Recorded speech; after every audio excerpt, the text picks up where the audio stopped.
This is Theology Bits with Pastor Ben, a ministry of Central Lutheran Church, Eugene, Oregon.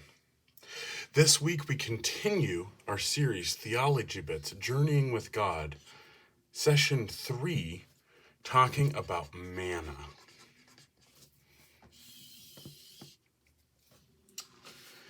So this week we are continuing in our series talking about the people of Israel headed out of Egypt in Exodus chapter 15, and then into the wilderness, Exodus 16.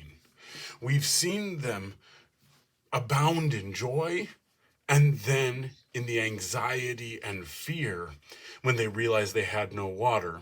Then we saw them in our last video complaining to Moses that they were just going to die in this wilderness and that there used to be abundance in Egypt. There was this dynamic that they saw between where there was Egypt and where there is wilderness. It was this dynamic between abundance in Egypt, scarcity in wilderness. And we talked about in our last video where that abundance came from, which is as absurd as it sounds like to say that you enslaved were abundance. Egypt itself was a place of abundance.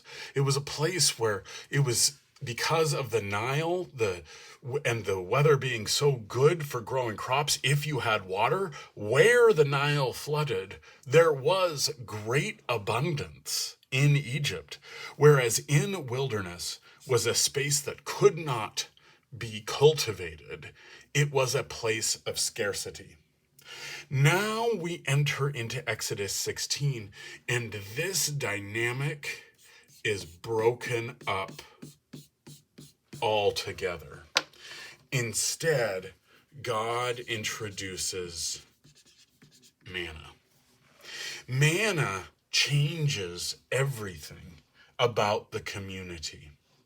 The scholars often call it, they now have a theology based on need rather than abundance. And we'll explore this a little bit more. But the thing about manna is now that's changed the definition of wilderness. It's no longer a place of scarcity. True scarcity means there's nothing there. There's no way you're going to live. But that's not where they are.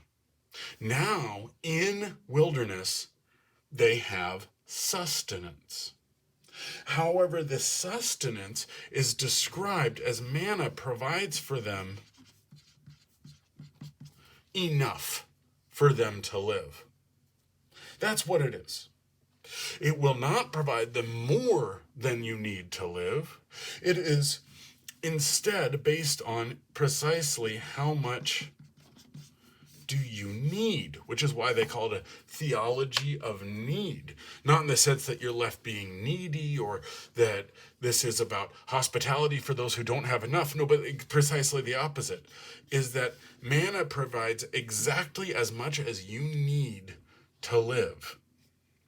And so it's one of the very rarest things of any type that it cannot be hoarded.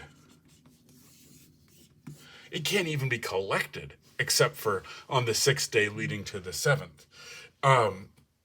Instead, it is something that will spoil if you try to store it up. It is only for your daily need. When Jesus talks about give us our daily bread, might be thinking of this model, in fact. And so therefore, that's where we say it's a theology of need. It provides what you need right then. Tomorrow it'll provide what you need tomorrow. The next day it'll provide what you need the next day. But it's not going to be something that's leading into abundance. And so it leads to a new model and something that we have not talked about as much in this series, it encourages community, but in a very interesting way. Because first of all, it encourages community because it can't be hoarded. Of course, we're dealing with equity. Doesn't matter how important you are, doesn't matter how wealthy you are, we all have equity. And equity in a few ways. One is in the substance. All there is manna. So the manna you have is the same as the manna I have, is the same as the manna who the person next door has. It's all the same. So you already have some equity there. The second thing is in distribution. We all go get manna in the same way. It shows up on the ground and we go pick it up. It shows up from the same place. We all go to the same place to get it. There is enough for all of us to have some, but it doesn't store. You can't go take what would be for others. It will not help. It'll just spoil. So there's an equity in distribution. And then the most obvious thing is that there is an equity in amount. Well, in theory, one person could go steal everyone else's. It won't help that person. It just spoils.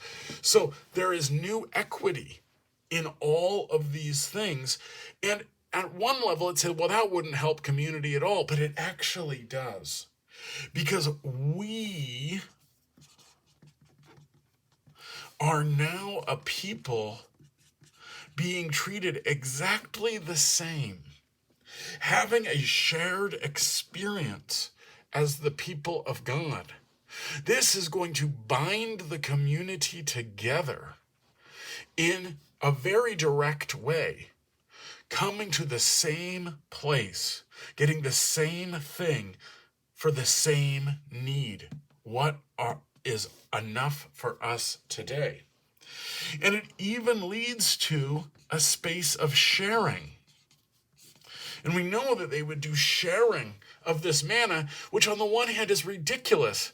If we're coming together and sharing and helping others in hospitality, well, why? It's all the same stuff.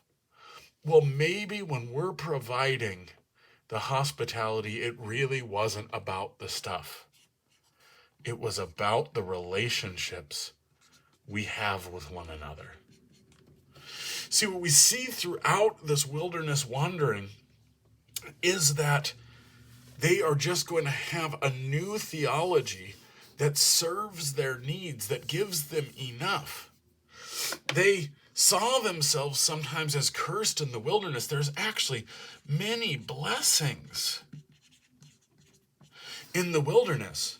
But as Walter Brueggemann points out, they weren't the kind of blessings that they were socially conditioned to understand or accept. If they could understand, for example, that the community itself was one of their main focuses of the blessings that they had, then they could see how this wilderness was drawing them together, how the manna was leading them to being a community together. We're going to see more examples of that, especially in our next video when we have the first moment in the Bible where people are directed to do something likened unto a Sabbath. So watch for that video next week. This has been Theology Bits. I'm Pastor Ben.